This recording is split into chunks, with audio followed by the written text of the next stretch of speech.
Okay, hello everyone, and welcome to the Geeky Gator channel.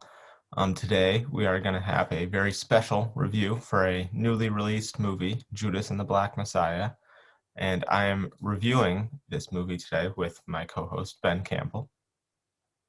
Hi, everyone. So, Judas and the Black Messiah is directed by Shaka King, starring Daniel Kaluuya, Lakeith Stanfield, Dominique Fishback, and Jesse Plemmons, and it follows William O'Neill, who, after being offered a plea deal by the FBI, infiltrates the Illinois chapter of the Black Panther Party to investigate Fred Hampton, their chairman.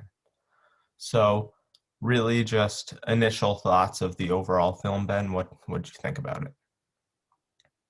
When I first saw it, it's a very good thriller. I was on the edge of my seat the entire time. Very well directed, looks very good. But when I was watching it, I was just thinking that this film is top tier awards movie, and that it's also one of the best films, that talks about that time in America of the civil rights movement. It's my favorite one of them all. I think the most people really liked Selma, which I thought was very good, Mhm. and Black Klansman got a lot of love. I didn't love that one as much just because it wasn't as entertaining. This film is all of those put together and more. It's just phenomenal. And I really thought when I was watching it, I thought this and Promising Young Woman were the best two films I'd seen all award season. But now, unfortunately, Judas is being left behind. Promising Young Woman's going ahead. But Judas and the Black Messiah is a very powerful, timely, and important movie because it not only identifies the problem of how race relations were back then and how they are now, but it also identifies the solution, which is what the Black Panther Party at the time stood for, economic equity and justice, which I think is very important and timely. So I just love the film, tailor made for me. Amazing performances. Dominique Fishback, I'm so sad she's not getting these nominations. She's amazing. But yeah, those are my thoughts on the movie. Yes, I agree. I think the performances are a huge standout, but I think maybe even more of a standout was Shaka King here. I think his creative vision, it's like very clear just as soon as the film begins, that opening scene, kind of like a 1970s thriller crime, almost like a Scorsese kind of opening, and it's a great opening. And there's a like realism and authenticity that he brings to the film and the story that only someone who like really knows this whole story of Fred Hampton and William O'Neill could bring about. And I think he also could have easily like vilified William O'Neill and like made Fred Hampton look like a perfect, flawless savior role model, but he doesn't do either of those. He makes you kind of sympathize with O'Neill in a lot of situations and understand where he's coming from, and it really makes you see the human aspect of Fred Hampton as well.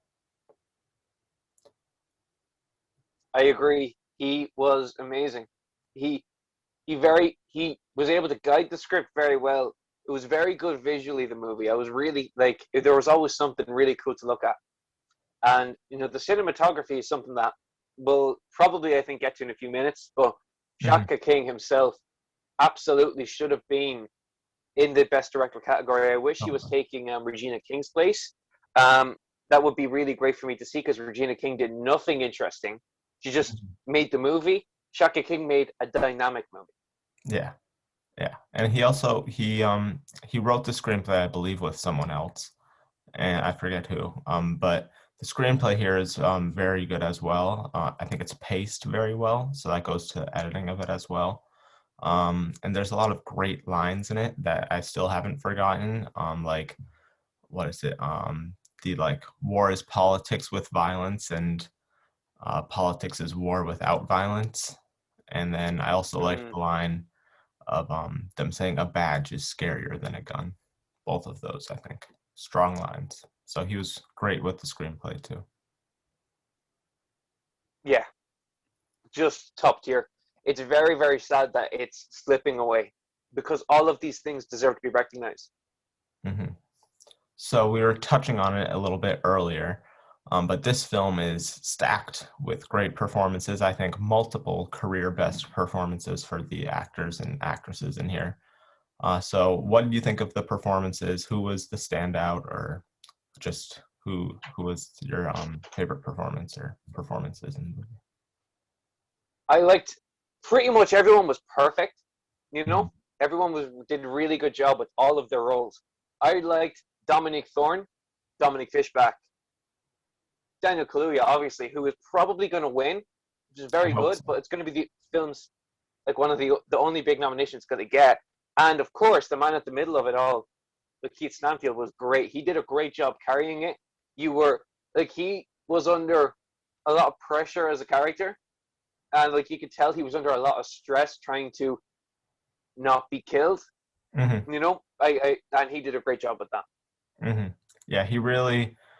The scene is very intense pretty much throughout. Like, and he really needs to pull off the constant like anxiety and fear of being figured out by the party as the film continues, and he pulls that off very well. He does anxious like very well. I think I agree with you. Kaluuya is amazing in this. He's kind of a co-lead. He kind of disappears for a little bit of the film, so I can understand them saying that he's supporting, but he's a pretty big supporting player. But he captures uh, this young man's gift for inspiring others, and he just delivers a performance that's just very electrifying and powerful, but also very human and subdued. You can murder revolutionary, but you can't murder revolution. And you can murder a freedom fighter, but you can't murder freedom. And like you said, Dominique Fishback is also amazing in this. She was in Project Power earlier this year or last year, I guess. You hated She that was, movie. I think, the best part of that movie. But she's great here. I think she really grounds Fred Hampton as a character, because I think without her, he may just seem like this huge figure, but she brings a lot of the human aspects to him, and just her alone in her struggle with having a kid and everything with that, and her poetry and all of that. Uh, Very, very good. Her poetry was 10 out of 10. Hmm. She not only sold that type of kind of recluse, you know, someone who's very passionate about literature, she very sold that kind of quiet person. But then, obviously, with a really great power inside of her, that she probably wasn't able to express a whole lot because of the situation at the time for Black people in America. So Hmm. I think she was so very well able to get across that person with such a great ability and passion for poetry. But also her line delivery when she was saying her poems was just amazing. She did such a powerful job with all that. Yeah. And also, you know, the way like her crying and stuff like that, she just hit Okay. all of the notes Yeah. perfectly. And Oh, it's there's crying. one She's being oh, there's one like frame on her, one shot on her face as something huge happens at the end. I think mm. she and also Shaka King directing her could have very easily overplayed that and made it like huge and dramatic, but it's a very subtle performance just on her face, and it's amazing. She can't react because if she overreacts, she'll probably be Exactly. killed Exactly. by the uh, Police. not police people Yeah. in their house. You know, she definitely knew her life and her baby was in danger, but she also has to go through such a horrific loss in that Yeah. moment that obviously just shatters her life. She just souls it ever. Like she just souls it ever so much. Like she's just Mhm. amazing. I love her so much. I can't wait to see what she does next. And even more credit to her. I've been watching some of her like awards circuit interviews. She wrote the poems that she says in the movies as well. So even more credit to her. She's truly talented. A true standout here. Any of the technicals like cinematography, editing, costumes that you would want to give a shout out to? They were all great. Cinematography, costumes, hair, and makeup. I thought were all solid. Like the thing with the Oscars is this: like if they want to over nominate you, They absolutely will, and they'll find any reason to put you in any category. So, like, for example, News of the World could be one film this year, or Sound of Metal. They'll just do one film that they'll over-nominate just for no apparent reason whatsoever. They've done it in previous years. They could do it this year, like The Irishman last year. You know, just here's 10 nominations for nothing. So I think Judas and the Black Messiah genuinely deserves cinematography and editing and even hair, makeup, score, all deserving. Absolutely. Totally. I think if you can nominate a film like The Irishman for costume design and stuff like that, you can definitely nominate Judas and the Black Messiah. Much better. So I guess final Even production design, because I truly felt like, no, sorry, go ahead. I was just saying production design. I felt like I was very much in that time, like really, really, very much so. Yeah, I forgot, like, I almost forgot that it took place in a different time just because it's so relevant now for some reason. So final thoughts. I think it's very much, as we were just alluding to, it's a story we need to hear right now, and I think especially because Fred Hampton is he's a leader and like such an important activist who died so young, tragically, and not many people, like, I didn't really know that much about him until this movie. So I think more people need to know just how influential and important he was. The movie will make you mad. It'll make you sad at times. It'll give you these false moments of joy or hope. And overall, I think when you finish the film, you'll leave it and you'll still be thinking about it much long after you've finished it. So watch Judas and the Black Messiah. Ben, any final thoughts? My final thoughts is, so this award season, we have Trial of the Chicago 7. I think that's a movie very much designed to make affluent people, you know, people who care about these issues but don't want to actually do anything or change anything radically. You know, Trial of the Chicago 7 is very much a movie made for them to make them feel better, but also see stuff, I suppose.